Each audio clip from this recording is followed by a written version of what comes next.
Thanks for joining us. I'm Lisa Raynes from Pride Road, the architectural practice franchise, and I'm delighted that Jude Barber has agreed to join us for Architects in the Den, talking about her RIBA 2020 presidential campaign. So, hi Jude, would you like to introduce yourself? Hello, thanks Lisa. Yes, so as I said, yeah, I'm an architect and a director at Collective Architecture. So we're a 100% employee-owned company up in Glasgow, and we've also got offices in Edinburgh. There's 50 of us actually. We've grown in the last 13 years from 15 to 50 since becoming employee-owned, and we're founded on principles of sustainability, creative freedom, equity. And what that means is that every single person in the business owns an equal share. So not just the financial ownership, but the intellectual ownership of ideas and output and how we work and how we operate. So I think, you know, there's a lot of conversation going on at the moment around flexible workplaces, around, you know, ownership models, around, you know, empowerment, all these kind of things. And I suppose for us, that's our everyday, you know, that's how we work on a day-to-day basis. So that's normal for all of us, yeah. And we do all sorts of projects. We work in housing, civic projects, strategic planning, lots and lots of work around the country and a whole number of sectors. Cool. So coming back to the RIBA presidential campaign, what would you say the principles are at the heart of your campaign? Yeah, well, there were kind of three headlines, I suppose, you know, when you have to make your statement, and it's all got to be very, very clear. And so the first one was unity and urgency. So it was the need for us all to be collegiate, and one of the phrases that I kind of been using is a sort of federation of architects, being a federation of architects. So, you know, we're made up of 12 regions. We've also got an international cohort. So, sorry, how would that work? How would you see that working, the federation? Well, actually, it's not a new idea. That RIBA is already a federal model, but I think it's not always presented like that, or we don't always necessarily think of it like that. And so for me, there's an issue there about the strength of the regions and encouraging more conversation and more dialogue between the regions than everything going through Portland Place. Yes, how would you encourage that? Well, we've had lots of different examples of that. For example, when we've reformed the RIS up in Scotland. That's obviously one of the regions within the RIBA, and it's made up of 5 chapters. And historically, everything kind of was very centralised within HQ, as you might find, you know, around the rest of the country as well. And so what we've done is that there's certain working groups have now been established that are more agile and more mobile. We had we're talking about having a member forum now. We've got Young RIS, and all of these things sort of exist around the organisation as opposed to being embedded within it. And giving people that agency to make those connections between themselves. So, you know, you're imagining like RIB Northeast, having a sustainability group and engaging with RIB, you know, Southwest, and encouraging that rather than everything going necessarily through HQ in Portland Place. Okay, thanks. So that's principle number 1. Yeah, and just being able to being collegiate and supporting one another, actually, because I think that is something that that we're not necessarily particularly good at in the way that other professions might be. So I think supporting one another, celebrating each other's work, yeah, is definitely something I'd support and encourage. And another, I mean, one of the key motivations for standing actually is the rising kind of social and spatial inequalities that we're seeing. You know, we do a lot of housing, do a lot of public realm, do a lot of green infrastructure, and the importance of your home, the spaces in between, you know, the everyday experiences of most people in society is something that very sort of driven by. And I think during the lockdown, we're seeing more and more where good architecture or bad architecture is impacting on people's lives. And so prioritizing and focusing our minds towards addressing those things and improving the quality of everyday lives through architecture, and being very, very clear about that being our purpose is key. And it's all tied in with the climate emergency and the holistic thinking that we need to be taking around that.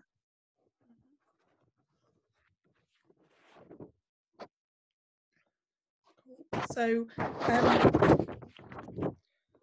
the Pride Road franchise is built on providing a lasting business potential in any of the 155 predefined local areas in the UK. And by doing so, it nourishes family life with its focus on the local area, nourishing communities, and has a compact environmental footprint. What are the challenges that face the profession in becoming sustainable in the fullest sense? So I think this sort of comes back to your sort of sustainability and climate emergency, but all, you know, it's for people, for the planet, and also providing a profitable business. Well, I think what we're facing right now with the climate emergency and the need for us to upskill is key. And I think for some of us that might feel quite daunting, because we're doing our best to run our businesses and, you know, get through procurement processes and find clients, you know, make our work relevant in the best quality it can be. But sometimes we're meeting barriers with that. And so when I talk about needing to harness our skills and upskill, what I'm talking about there, that is if we're able to use our holistic thinking, our creative energy to address sort of key challenges of our time in relation to place, people, the environment, that actually presents us with an opportunity within the industry and within society at large to reinforce our relevance and to do what we do well, which is, you know, ultimately to bring joy, to improve people's lives, to create wonderful spaces and places for them. And we won't be able to do that on our own as well. We need to liaise with other, you know, professionals, landscape architects, planners, engineers, hydrologists, ecologists, more and more, to make sure that we're thinking not just about our architecture itself, but all the bits in between and how all these things interconnect. So just a question, how does your collective model work? Yeah, well, it's as I said, it's an employee ownership model. So every single person owns an equal share of the company. So regardless of your age, gender, role, so I own an equal share to my fellow colleagues. And that I think we can't underestimate how important that is to encouraging inclusivity. And, you know, you don't have to have money, put it that way, to own the business. You don't have to buy into the business. You know, you just, by working and contributing and using your skills, you kind of build it together. And we also have an open pay scale. So everybody knows what everybody gets paid. You don't get into wrangles about that. And we talk about that together, and we try and keep the gap between those at the sort of top of the bands and those at the lower ends, you know, as close together as we can. So does that mean that sort of people within your practice get paid dividends? Yeah, I mean, we have that opportunity to do that. We haven't done it very often because for us, we're quite old-fashioned in the sense that we put all the money, because it's all our money and it's all our, well, to be honest, architects, we don't make loads of money anyway. But, you know, what we do make, any profit we do make, we put that back into the company. So we buy the best computers, we make sure we're getting the best training, you know, we enjoy ourselves and do things together. So do you have meetings like within the practice to work out how are you going to spend that money? So yeah, I mean, we have a finance group, for example, which is made up, we've got 4 teams and every team's got somebody in the finance group in there. We have employee elected directors who sit on our board. So that's effectively strategic direction of the business, setting priorities, setting strategic aims. So we do that, we do that together, and we have workshops together, and we meet monthly as a cohort. So have you got any examples of how kind of an idea from maybe some of the younger members might have contributed for the whole business plan? Oh yeah, I mean, well our strategic plan is developed collectively, so we've done that with workshops. But, you know, I mean, one example I would say is that we've had Rupert working in our practice for a number of years now, but, you know, he had a very, you know, sort of 7 or 8 years ago, he was so passionate about Passive House. You know, he was like, that was his thing. And you know, he's just pushed that, he absolutely pushed that. And now we've got, you know, 7 people now gone through that course. We're seeing clients asking for that more and more, and now we're like industry leaders in that front. Now that came from that particular individual.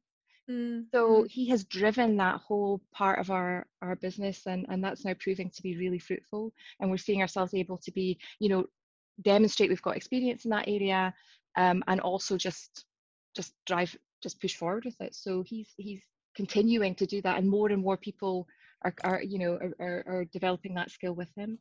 So I think that's one example. And also other things, you know, a big part of our health and our well-being is a big thing. And again, some of the younger members of staff have formed a kind of mental health well-being group and really pushed us to take that on board. And again, that's working really, really well, and that's been to the benefit of everyone. And now we have more formal things in place, but we also have informal meetings and discussions, and it's really informed our review process. It's really informed recruitment. It's really informed how we, you know, we look out for each other and put preventative measures in place, because our job is can be very stressful and come with a lot of pressure and responsibility. So and people are balancing so many things in their life. So that's another example of somebody who's just, you know, taken a lead, and that's now at the heart of our business. So, and how we do things. Is there anything that you want to ask of me?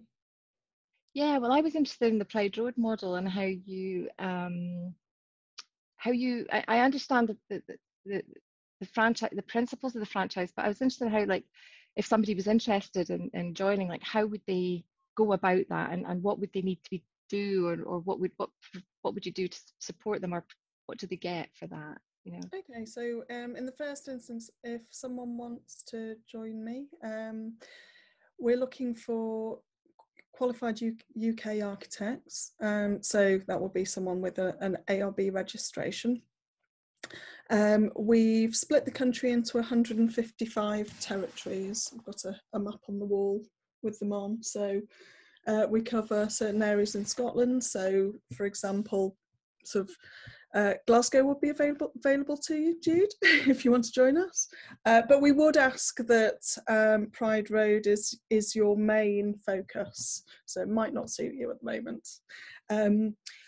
So if you were to come on board with us, you would basically set up Pride Road Glasgow. You would buy a license to operate a territory which contains 70,000 owner-occupier homes. We specialise in the domestic residential sector, so it's single-storey, two-storey extensions. So we need to find clients who own their houses. We need it to be within a 30-minute travel radius, so you're not travelling too far to go and see clients in a day. So it keeps it more kind of sustainable and within your area. So you would buy a license for 5 years to trade as, so it would be your company, Jude Barber Limited, trading as Pride Road Glasgow. And when you join us, we give you 10 days intense training, which covers sort of the architectural sector, so some sector specific CPD, but actually it covers a whole heap of other areas to get your business skills up and running, because people who come and join us don't have a business background, or they may have been thinking about setting up on their own, or they might have tried setting up on their own and started to hit some of those barriers. So we would help set up website page for you, help you write some content so we can start developing the online SEO, so that when someone Googles Pride Road architect residential Glasgow, well, not Pride Road, but if someone's looking for a residential architect in Glasgow or in one of your sort of hotspots, they'd find you. We would, so that's kind of like the website side, but then there's also social media training. And then we start looking at business plans and cash flow. So understanding what your motivation is, how much you want to earn, and how we go about achieving that. We look at developing confidence, which is really important. So it's how you present yourself, sort of almost kind of what image you're putting forward. We're not saying you must have red hair and glasses. Equally short hair and glasses, or don't take the brand that far. No. But it's about, you know, if you are comfortable and with what you're wearing, and you know that it puts your best foot forward, then when you walk into a networking meeting, when you join a Zoom meeting, you're not worried about what you look like. You just forget about those aspects. And it's about sort of helping people learn sort of how to make a good impression, how to speak at networking events, how to talk to referral partners to get clients. We've got an element of coaching, so there's a, you know, need to have a lot of positivity when you're running your own business, and we have that business support as well as studying the Pride Road business model, which is very structured. So we've got a very structured kind of process of how we move clients along our system. We've got a really good CRM system, so we teach you how to use that. And it's just about reducing the admin load so that you can concentrate on actually being the architect that you want to be. Great. Sounds good. Yep. So if you know anyone who wants to join us, that's absolutely fine. Yeah, no, spread the word.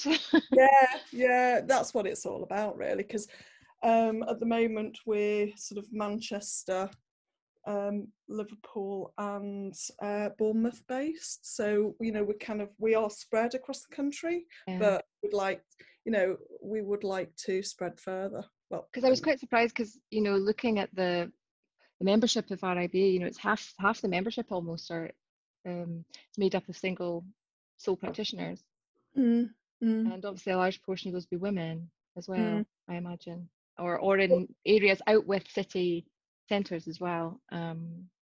Well, the way that I see Pride Road is franchising is the third option. So when you come out of university, or if you're faced with employment choices, you've either got going to work for a large practice or setting up on your own. So, you know, what the franchise is somewhere in the middle. You're not on your own, you're connected to, it's like being part of a larger group. Yeah, absolutely. Yeah. So we're coming to an end. I just want to ask if you had one agenda item that you wanted to push forward within the in the RIBA when you become president, what would it be? Well, you see, this is hard because, as we know, most things all intersect, and there isn't really one dominant thing. I know it's attractive for people to have that one thing. What I would like to do is actually use the period of president-elect because everybody really talks about that, but you've got a year where you actually can get to the heart of the issues. And you know, I've set out in my statement the kind of key headline things that I'm interested in doing, but to actually get those things done, you have to really understand how the organisation works, how it functions, how it, you know, what are the barriers to getting things done, what are the things that are working really well, and understanding that landscape. So, you know, I think I mean, in my statement as well, I talk about no hollow words, no inertia, no vanity. I mean, I just kind of want to get in about it and find out what's working, what's not working, and enable. What's the time of the elections? So voting opens, I think, on 14th of July. Do you know when it closes and when the president-elect will come into post? It's in August 2020, so you hit the ground running. So the post is really, so, you know, for example, you know, my motivations around the pandemic, you know, around the climate emergency, for me, I'm not going to wait till August 2021 to start that. You know, I would be working with existing council And the new council members that are coming on board, there's a great range of people coming through. It's very exciting, actually. And that's an important point too. You know, as president, you don't do it on your own, you know. And as I talked about federal models, I work in a cooperative. You know, it's about making sure everybody, you know, we're all on the same page, we're listening to one another, we're acting as one, and that's how you get things done. Actually, that's how you get things done. So okay, brilliant. Well, it's been lovely talking to you. So thank you very much and good luck with everything. And thank you very much for inviting me.